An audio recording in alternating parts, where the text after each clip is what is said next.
shillings only for people who go for dialysis. Honorable Speaker, she should be keen to detail that the cover under SHA, Social Health Insurance, Honorable Speaker, is providing 10,650 per session, and it gives an approval of at least 3 sessions per week. Honorable Speaker, the people who go through dialysis, Honorable Speaker, do not go more than 3 times a week. And Honorable Speaker, that should be set straight. And the UHC, Honorable Speaker, is actually working in this country. I have been able to register people at my personal level because I am a citizen who is no longer asking, what can this government do? I am asking.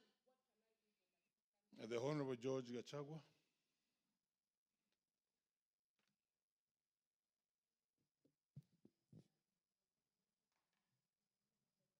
Thank you, Mr. Speaker, for allowing me to contribute to this presidential address to the nation on matters going on in the country. Mr. Speaker, it came to me that we have a listening government, and he addressed every concern in Kenyans' minds. Mr. Speaker, it is very clear that the economy is improving. There are some indicators that we are heading in the right direction. Some of these indicators, Mr.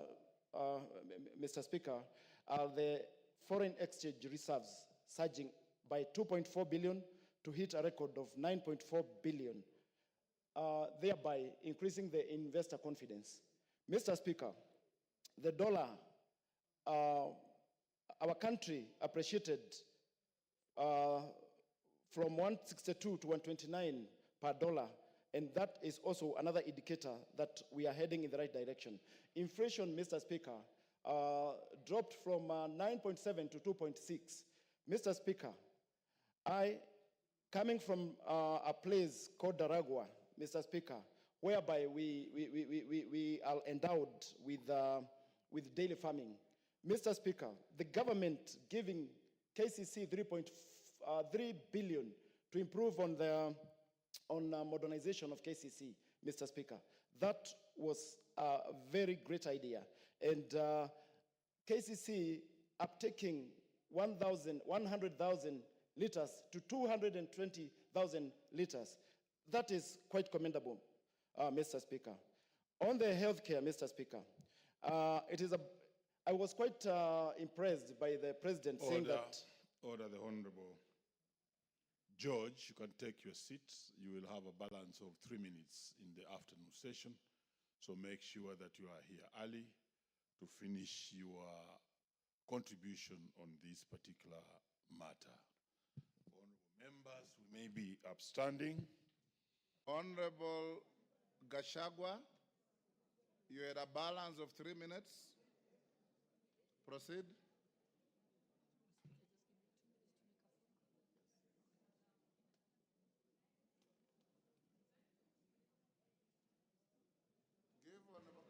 Thank you, Mr. Speaker. Before we broke for lunch, Mr. Speaker, I was contributing to this motion and to the address of the nation by the President, and I was almost concluding. Mr. Speaker,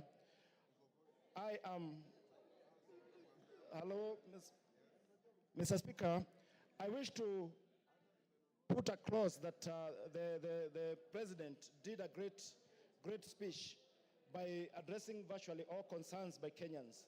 And Mr. Speaker, I would like to address the issue of this Adani issue, Mr. Speaker. Mr. Speaker, as much as Adani issue was addressed and they were stopped doing business in Kenya, this should not condemn the issue of PPPs. Mr. Speaker, the issue of PPPs is the one that will unlock the deteriorating aspect of infrastructure in this country. Mr. Speaker, I believe that once we encourage the PPP engagement, that's when that our infrastructure will be improved. I have a dam in my area called Pesi. I believe, Mr. Speaker, with its amount, the required budget for that dam is almost 30 billion, 20 to 30 billion.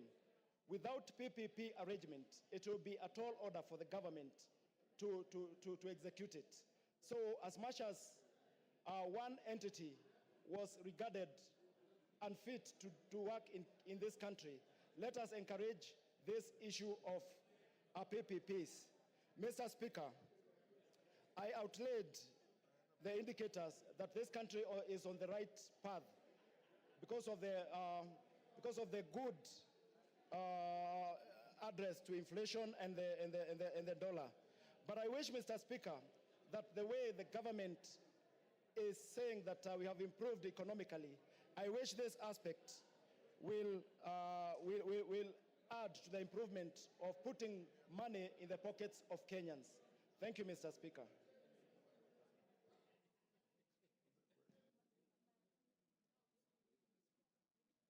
Thank you, Timothy Toroitich. Thank you, Honorable Speaker, for giving an opportunity to contribute on the President's State of the Nation address. Honorable Speaker, I have read the letter, the spirit and the intent of the address. Honorable Speaker, I wish to acknowledge that from the beginning, and in particular paragraph 6 of this address, the President said the following, that to my understanding, the concerns and issues voiced by Kenyans, voiced by millions of Kenyans about the state of our nation deserve meaningful engagement through understanding and thoughtful response. Honorable Speaker, from the beginning and from the preamble of the speech, it was very clear that the President has noted that there are challenges that Kenyans face in this country. Honorable Speaker, it is good that the President has acknowledged that there are certain challenges, and the purpose of this speech was for the President to assure and to reassure the nation that we are on the right trajectory. Honorable Speaker, the President touched on many things, on the issue of agriculture, affordable housing, and corruption. Honorable Speaker, on the issue of corruption, this House has an obligation to assist this President, to assist our President fight impunity and corruption. Honorable Speaker, as a House, we have an obligation. And the only way to fight corruption and impunity in this country is through a strong parliamentary oversight. Honorable Speaker, as a House, if we do not fight and if we don't stand firm and fight impunity and corruption in this country, then we shall be doing a disservice to Kenyans and the President in this country. Honorable Speaker, if you look clearly at the words of the President, these are carefully chosen words by the President. If you look at page 17, of this speech, Honorable Speaker, the President says this, that our national democratic culture expresses itself energetically through robust discourse, boldly speaking truth to power. Honorable Speaker, those are the words of the President. He said very clearly that this House and Kenyans must speak truth to power. Honorable Speaker, outside there is a perception by the members of the public that this House has become a rubber stamp of the executive, that this House has become a praise and worship of the executive. Honorable Speaker, that is the perception of Kenyans out there. And to redeem the image of this House, Honorable Speaker, we must not be a praise and worship as envisaged by the members of the public. Honorable Speaker, when it comes to the question of loyalty and the question of speaking the truth, Honorable Speaker, we should speak the truth at any moment, at any point as a House. Honorable Speaker, on the issue of Adani, Honorable Speaker, I want to thank the President for cancelling the Adani engagement. Honorable Speaker, if you look at the speech of the President, if you read carefully, under page 23, the President says this, that in the face of undisputed evidence of credible information on corruption. Yes, KJ. Order, Timothy. KJ. Mr. Speaker, it is not my intention to disrupt my very good friend, the Honorable Toroitich. Go ahead, you have already disrupted him. My question My question, Mr. Speaker, is whether the member is in order to say that the public envisions for this parliament to be a praise and worship choir. And I'm sure he did not mean that the public envisions this place to be such. And I hope that maybe it is his English that is failing him, because I know he's a lawyer. There is no way he would imagine that the public envisages this parliament to be a praise and worship choir for the executive, Mr. Speaker. Timothy, is that what you said? Honorable Speaker, the words praise Honorable and Speaker, worship. if you listen carefully, I said outside there is a perception by the members of the public that this house is a rubber stamp of the executive. Honorable Speaker, that is a perception that is there in the public. Honorable Speaker, I therefore will not withdraw my words, and I have said that the only way to fight corruption and impunity in this country is through a strong parliamentary oversight.